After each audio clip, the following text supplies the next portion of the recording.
Good morning, ma'am.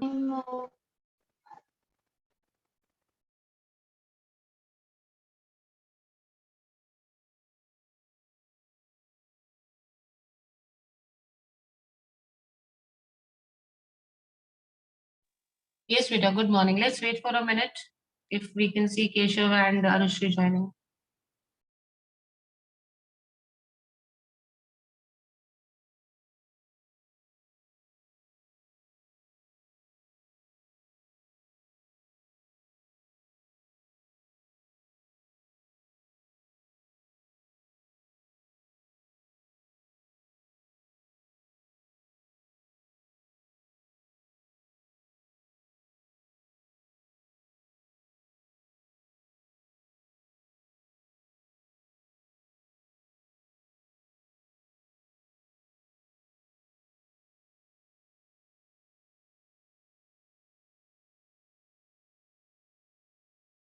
What happened to your network problem yesterday, Snehal? You could not Ma'am, connect? yes, ma'am. I tried to join a few times, but it didn't work. Okay, Anjali will tell you a little. Anjali, we had started studying about the nomads yesterday, the nomadic tribes. What are nomads? The people who travel east to Yes. Which nomadic tribe were we studying? Which in this chapter we said we'll be studying about them? Central Asia. They came from ma'am, the Mongols. the Mongols. Very good. Yes, ma'am. The leader? I'm Genghis Khan. Genghis Khan. Very good. And what word was used?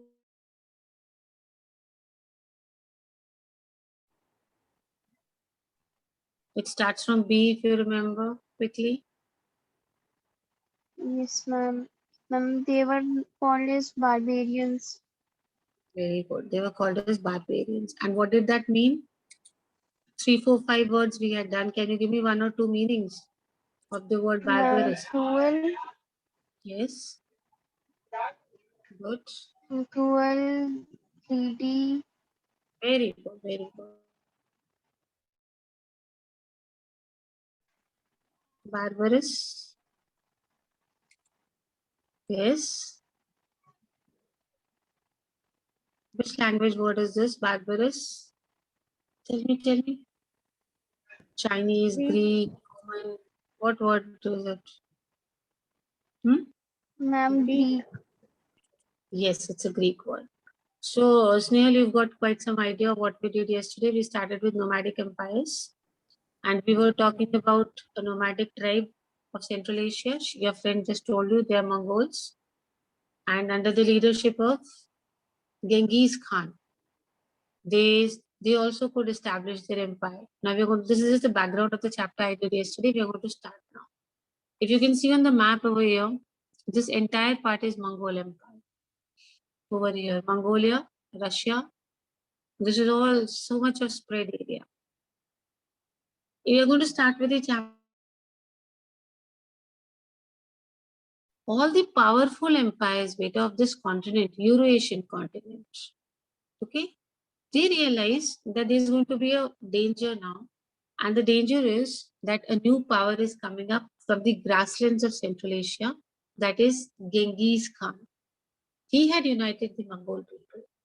Now, all the countries nearby over here, we are talking about China, Russia, all of them in the early 13th century realized a danger coming up in the steppes. I yesterday told you the meaning. Steppes means grasslands. A tribe which is coming from the grasslands of Central Asia under the leadership of whom? Genghis Khan. Because Genghis Khan had united all the Mongol people. He had a political vision, and not only did he try to maintain a supremacy of these Mongol tribes, he tried to maintain a supremacy of these tribes, Mongol tribes, in the grasslands of Central Asia. He had a mandate from God to rule the world. He said that I will not limit myself to Central Asia grasslands only. He said, I have got an order from God, mandate, an order from God. And what was the order he said he has got from God? To rule? To Where? rule the world. Yes, to rule the world. What did he do, beta? See, he united all the Mongols together and he was not very happy with ruling only Central Asia. He said, no, I have been given a message by God that go and rule the entire world. So all the neighboring countries, adjoining areas, China, Tansoxiana, Afghanistan, Eastern Iran, Russian, his descendants traveled further afield to fulfill Genghis Khan's vision. So his descendants means his neighboring countries to fulfill his vision. What was his vision? To create the largest empire the world had ever seen. Is it okay, beta? We've understood the chapter's first part now. We had Genghis Yes, Khan, ma'am. and what was the World. World. yes, he wanted to rule the entire world. He was not just satisfied with that grasslands of Central Asia. Now, after he died, his descendants that fulfill his dream. How did they fulfill his dream? They went to all the neighboring countries, mainly China, Russia, and all, and they wanted to spread their empire and make it the largest empire the world had ever seen. It was in the spirit of Genghis Khan. Always remember this name. We are talking about this person, Genghis Khan. What is his name? Genghis Khan. His grandson's Excuse me, name was ma'am. Mongke. Yes, beta. Ma'am, what's the meaning of steps?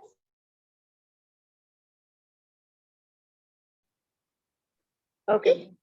They are grasslands. Acha, yesterday you were not there. We had discussed this one. He was not satisfied with just ruling the grasslands of Central Asia. Now his grandson, remember, not his son, his grandson, Mongke. What was his name? Monk. Yes. Okay. Mongke. He went to France and he warned the French ruler. That time France was being ruled by Louis IX. And what did he say? That in heaven, one Lord, and that is Genghis Khan. He is the son of heaven. Okay? And he says, by the power of the heaven, the whole world, from the rising of the sun to its setting, shall be at one in joy and peace. And then it will be made clear what we are going to do. If when you have understood the decree of the eternal heaven, decree means order, you're unwilling to pay attention and believe it, he's saying that there is an order which has come from heaven. The grandson is also going to the ruler of the France and telling this to him. Who was ruling? Louis. Louis IX. So the grandson of Genghis Khan, he said, like in the heaven we have, there's one eternal heaven, there is one sky, and the entire earth will become only one empire now. One empire. And this is the decree of the heaven. Decree means order. This is decree of the heaven. And if you don't want to pay attention to it, don't want to believe it, then remember our country is far away, our mountains are mighty, our sea is vast. Okay? And do he who made easy what was difficult and near what was far off, the eternal heaven knows. He's saying you better come under our control. Because what is the reason he's threatening the France ruler? He's saying our mountains are mighty and our sea is also vast. We have that much confidence. He who made easy what was difficult. He's talking about Genghis Khan. Okay? Anything which was difficult can be made easy. By the blessings of whom? According to him, Genghis Khan. And this truth, who knows? The heaven knows. What he's trying to say that please take our supremacy. Agree that we are going to rule you because we are very powerful people and this order has come from God. These were not empty threats. See, he was threatening the France ruler, but he was not only threatening them. They started campaigns. They started attacks also. Campaigns of Batu. Dekho, another grandson of Genghis Khan. The first grandson of Genghis Khan is, remember this name? What is his name? Mongke. Monkey. So just plan it like this. Mongke went to France. Okay. And there was another grandson. His name was Batu. What was his name? Batu. He went to Russia. Where did he go? Russia. Russia. Like I already told you, Russia, China, France, they were all neighboring areas to these grasslands of Central Asia. So they're going to all the neighboring areas. The first grandsons, Mongke, went to which country? France. France. And he said that you better take the supremacy of the Mongols. The another grandson, Batu, he went to Russian lands, Moscow. And he seized Poland and Hungary, okay? And he camped outside Vienna. See, he has already captured Moscow, Poland, Hungary, and he put his army in a camp at Vienna. In the 13th century, it seemed that the eternal sky was on the side of Mongols, and many parts of China, Middle East, Europe saw in the Genghis Khan's conquest. Now he also is conquering beta. If you talk in the 13th century, to people, ऐसा लग रहा था that God is favoring, eternal sky is favoring the Mongols, because they had captured most of the part of China, Middle East Asia, Europe also. Everywhere Genghis Khan conquests were going down. Of the inhabited world, the wrath of God, the beginning of the day of judgment. Wrath of God means, what do you mean by wrath? We say na, Shrap. What is wrath? In Hindi we call it as, what was it called? Wrath of God. They said if you don't believe us, if you don't follow us, then God will be unhappy with you. You will have to face the wrath of God. And beginning of the day of judgment. Day of judgment starts when there is death. When a person dies, we have the day of judgment. So very clear, the Mongols have given a message that if you do not take our supremacy, you will have to bear the wrath of God. Matlab, Bhagwan ka shrap. And day of judgment, matlab, you will have to die. There is no option. So very quickly, we had Genghis Khan. His dream was to rule the world. So who was his first grandson who went to Russia? Monkey. Okay. Who was the ruler in France at that time? Ma'am, Russia. Ma'am, Batu went to Russia. Sorry, France. Who went to France? Ma'am, Yes. Monkey. Who was ruling France at that time? Who was the king? Louis Louis IX. Louis IX. And the second grandson, Batu, he went to which place? Russia. Russia. And he conquered most of the part of Russia, Moscow, Poland, Vietnam, all these areas he conquered, beta. And they made it very clear that if you do not listen to what Mongols say, you will have to bear the wrath of God. Wrath means unhappiness, something what we call in Hindi as shrap. Okay. How did the Mongols create an empire that dwarfed the achievements of the other world conqueror Alexander? It is believed that Alexander was the world's conqueror. He had the biggest empire. But if we compare the Mongols' empire, then the Alexander's empire is a dwarf. His achievements, the achievements of Mongols, are like a dwarf in front of achievements of Alexander. What is a dwarf? A very short-heighted person. Yes. So if you compare the achievements of Mongols and Alexander's achievements, then Alexander's achievements are very less compared to the achievements of the Mongols. We are talking of world beta where there was a pre-industrial age. Industries were not there. Technological communication was very, very poor. What skills were developed by the Mongols to administer and control such a vast dominion? What did these Mongols have special that they started ruling such a large area? For someone so self-confidently aware of his moral, divinely dispensed right to rule. This person was so confident, Genghis, that yes, I have been given the right to rule the world. How did Genghis Khan how did he believe the people to believe him? Like there were so many diverse social and religious groups under his dominion. Under his area, there were people following different religions, but still people started accepting that yes, God has sent him to rule us. How did Genghis Khan manage this? Let's first understand this. How did he make such a big empire that it was more powerful than Alexander's empire? Let's talk about the social and political background first. About Mongols. But the Mongols were diverse body of people. They had some similarity of languages too. The language was somewhere similar to Tatars, Khitans, and Manchaus to the east. These are tribes. देखो बेटा अपना कुछ भी नहीं है. The language was somewhere like resembling to the language of these three tribes and the Turkic tribes to the west. So some combination they had of the tribes of the east, some of the west. Some of the Mongols were pastoralists while others were hunter-gatherers. Pastoralists? Who were pastoralists? Any idea? Ma'am, the people who move from one place to another herding sheep and goats.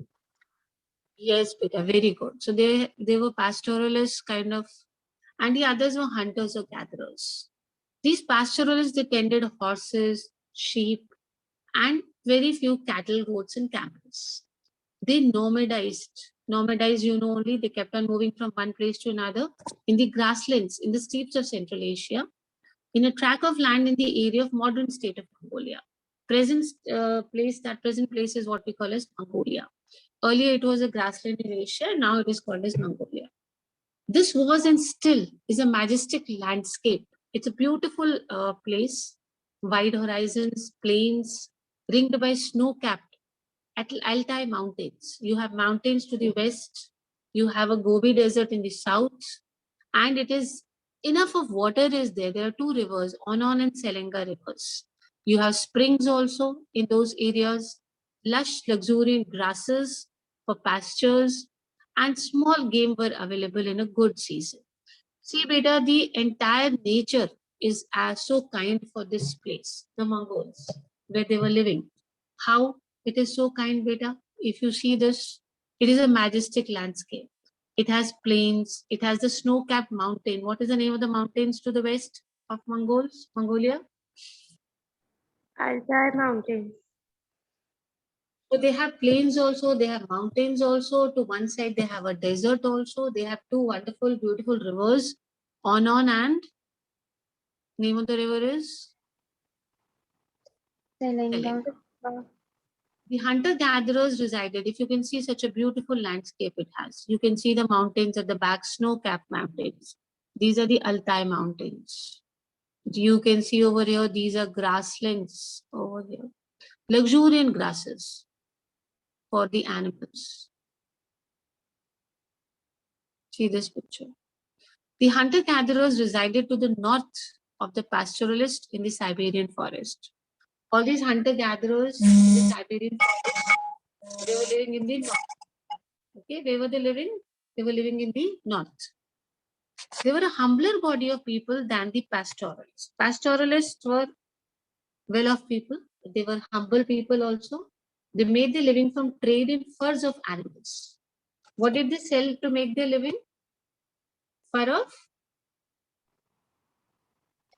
Animals. This, very good. This they used to collect in the months of summer. There were extreme of temperature in the entire region. The winters were very long, very cold, and the summers were very dry and very short. Agriculture was possible only in the pastoral regions during very short part of the year, beta, because it was mostly snow laden. So very few time they could do agriculture in that area. But the Mongols did not take to farming. They did not, like Turks, you remember? They were tribal people, but later they settled down and they started doing agriculture. Turks were also like tribals, nomads. But these Mongols did not settle for agriculture. Neither the pastoral nor the hunting-gathering economies could sustain dense population settlements. Now, they were not doing agriculture also. So how to support such a big population? What happened now? They started doing what? As a result, the region possessed no cities. They were not ready to settle down at a place, so there were no cities. They lived in tents, gairs. They call these tents as gairs. What the tents were called? Gairs. And they traveled with their herds from the winter to summer. They kept on traveling. They had selected some grasslands for winters, where the winters were not harsh, and some areas for summers. They used to keep shifting from one area to the another area according to the climate. Let us discuss. Basically, we have talked about two kinds of Mongols, beta. Okay. One were the well-off pastoralists who used to move from one place to another place. They had a lot of animals, and comparatively, they were well-off. There was another group, small group, which used to earn their living by selling what? Fur of Yes, Fur fur of, of animal. they used to sell the fur of animals. Both of them did not settle down basically. Did they go for agriculture, Mongols? No, ma'am. They did not go for agriculture. They kept on shifting from one place to the another place according to the climate. Like winters, where there were winters were less harsh, they used to go there. But keep in mind that they did not settle down. We are talking about the background of Mongols, where they came from, what kind of people they were before they made such a huge empire. What was their background? When we started the chapter, we said the Mongol Empire was even greater than the empire of Alexander. So we need to know exactly what these Mongols did that they became so powerful. So we're just doing the background of Mongols data. Let me continue, not so much in details. Need to go. They used to stay in small tents. What are these tents called? Gears. Very good. Gates. Good, good. Now, ethnic and language ties united the Mongol people. We had nomadic Mongols, we had the people who were selling fur also, but they were united with each other because the language and culture was same. But the resources were very scarce, very scarce. They did not have a lot of resources over there. So the society was divided into patrilineal lineages. Like the richer families were larger, they had more members in their family, they had more animals, they had more pasture lands, and they had many followers. They were very influential people. We are talking about the division in the society. There was one group of people who were very rich. They had large families, many animals, big lands. So they had many followers and they were very, very powerful people.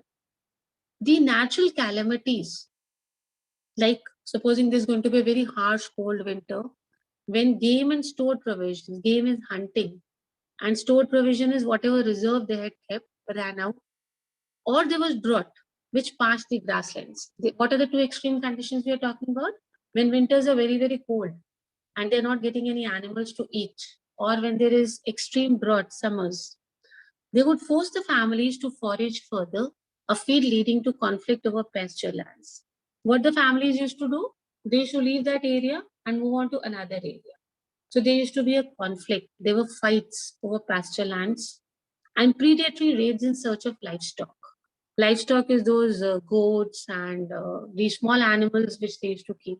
So there were generally fights between these powerful people. When there were fights, in two cases, when the cold was very, very harsh and they did not have anything to go and hunt, and when they stored provisions finished, all the reserve food that they had went finished, it was over, or when we had a drought condition. In both the cases, they used to leave that area because they were neither getting animals to hunt nor they had pastures over there. So they used to leave that area and try and find a new area. But in such cases, there were always conflicts. There were fights. Groups of families would occasionally ally for offensive and defensive purposes around richer and more powerful lineages. Now, what used to happen because they used to fight, they were generally conflicts, so they used to ally with each other. Ally means what? Ma'am, be friends with each other just for war. Very good. They used to be friends with each other. We already talked about rich families having large members. So supposing 10 families ally together, so they'll have about 100, 200, 300 people in the group. They used to do this because all of them were earlier coming from rich families. They were powerful people. Barring the few exceptions, these confederacies were usually small and short-lived. But this ally, this friendship, this combining was very short-lived. It was only for the period when they were having troubles. However, exceptions are there where they continue to live together. The size of Genghis Khan's confederation of Mongol and Turkish tribes was perhaps matched in size only by that which had been stitched together in the 5th century. So this Genghis Khan's also confederation was there. Confederation means coming together of powerful families. There were some members of Mongols, there were some people who had come from Turkish tribes, and they all came together somewhere in the 5th century. When did this actually start? This allying of Genghis Khan? Hmm? 5th Yes, century. 5th century. 5th century. beta. By, let's do this, by Attila. Just read this line. Let me explain it to you again. You got this word confederacies? What are confederacies? What did you understand by this word?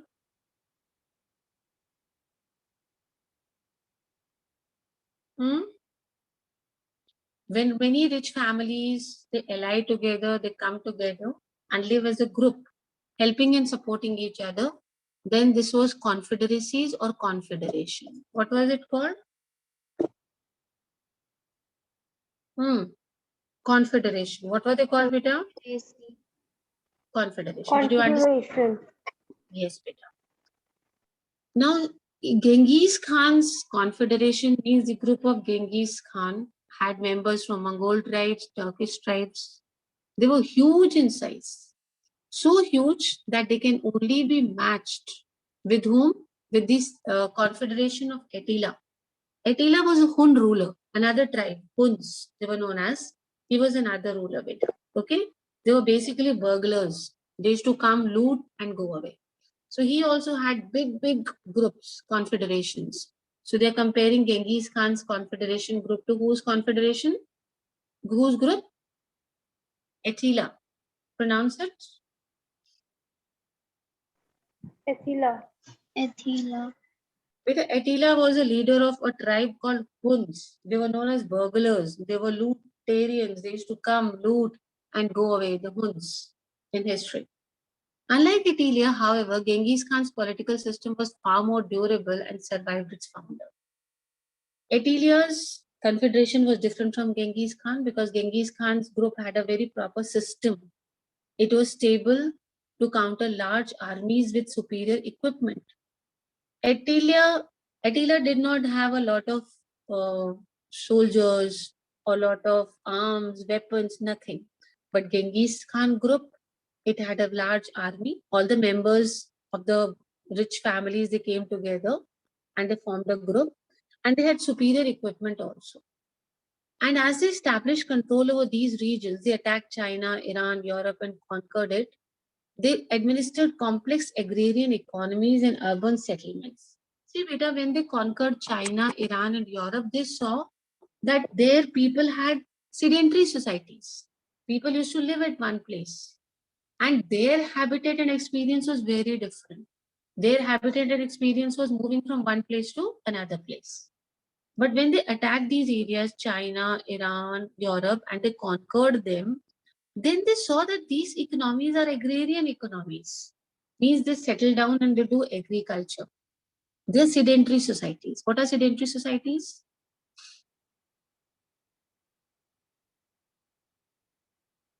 What do you mean by sedentary society, beta? Societies which keep moving or they live a settled life? I'm settled. So the first time they realized, they saw that, oh, they are living a settled life, they have an agrarian society, they are doing agriculture also. So if you see, the political organization is very different. One are nomadic people who do not do agriculture, keep moving from one place to another. And the other is the agrarian economies. Those people who settle down and do agriculture. The scant resources of the steppe lands drove Mongols. Why did the Mongols come and attack over here?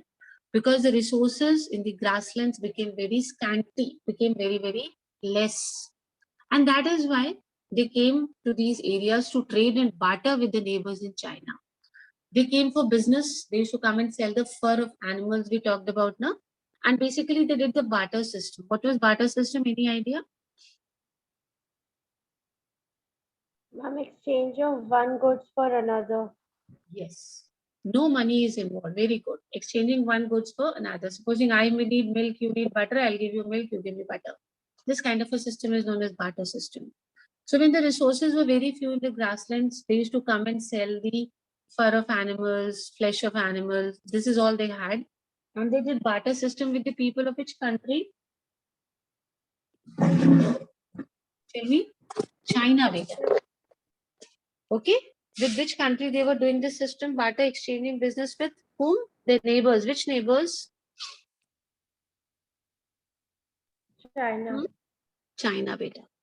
Remember, they were basically doing it with China only. And what they were giving them, what they were basically giving them, what they were giving the Chinese, what do you think they can give in business?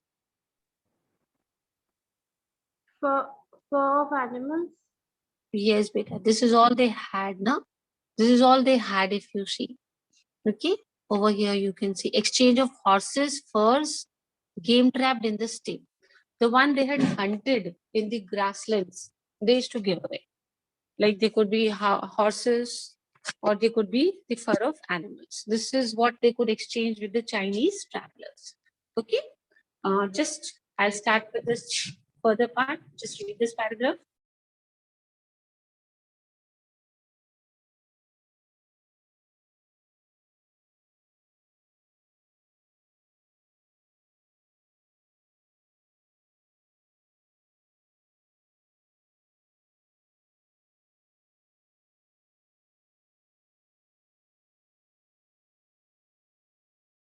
I hope you've understood why Mongols moved out of Central Asia, because the resources were very less now. Whenever there was drought or whenever the winters were very harsh, they did not have animals to hunt and they did not have anything to eat. So the only option they had is they started interacting with the neighbors. Neighbors basically were talking about Chinese who used to live a very settled life with them. Commerce was not without its tensions, especially the two groups unhesitatingly applied military pressure to enhance profit. Now, when business started, there were conflicts. And both of them tried to create pressure on each other, the Chinese on the Mongols and the Mongols on the Chinese. When the Mongols allied, they could force their Chinese neighbors to offer better terms and trade ties. Now they made these Mongols, they allied with each other. Supposing 50 families allied and there were 2,000 or 3,000 or 5,000 people together, they used to make pressure on the Chinese people. What? That you do business on our terms and conditions. This relationship would change when the Mongols were in a disarray. The Chinese would then confidently assert their influence. It used to keep changing. Sometimes the Mongols were very powerful, but sometimes when the Mongol allies were not strong, the Chinese would become more confident and they would use their influence. The frontier wars were more debilitating to settled societies. Now the wars were very common between the Mongols and the Chinese of the. These Mongols, when they used to come into China, these people were doing agriculture. They dislocated agriculture and plundered cities. They used to spoil the entire harvest of these Chinese with their horses. They used to enter the fields with the horses, crush everything which was growing in the field, and they used to even plunder and loot the cities. Nomads, on the other hand, could retreat away from the zone of conflict. Now, nomads, you know, na?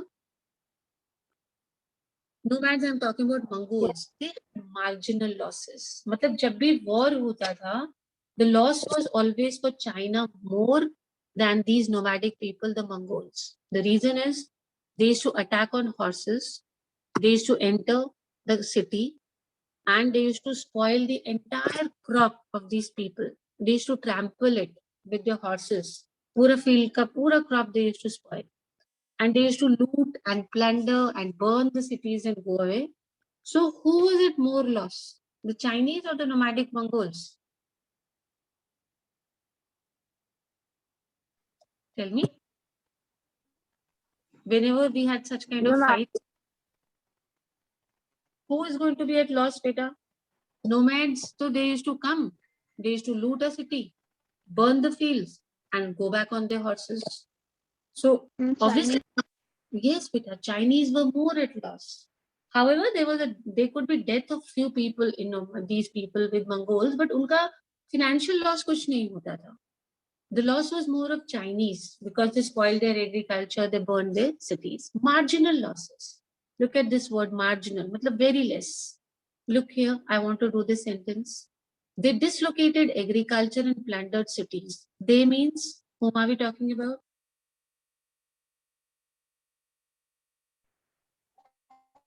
The Mongols. They used to come, they used to loot the cities, dislocate agriculture.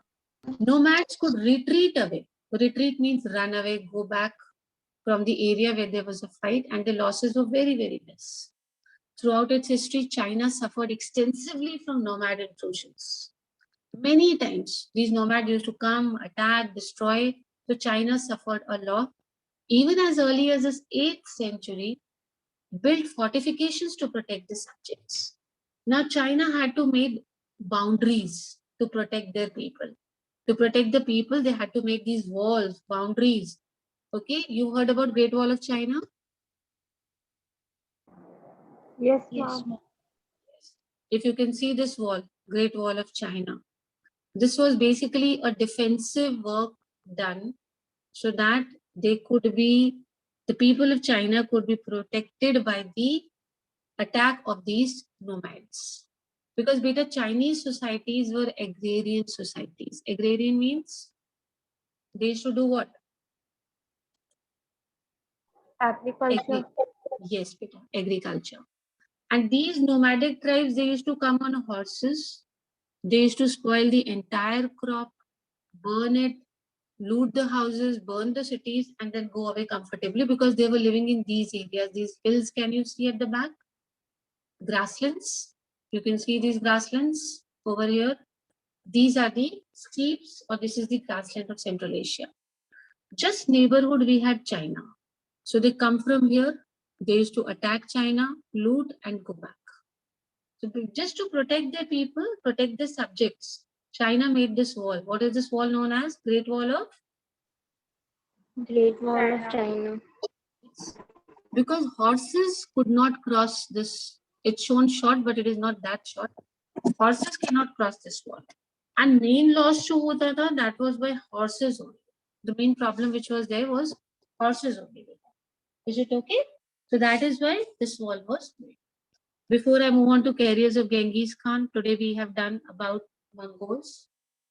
They were a tribe used to survive in grasslands of which Asia? Yes. Central Asia. Okay?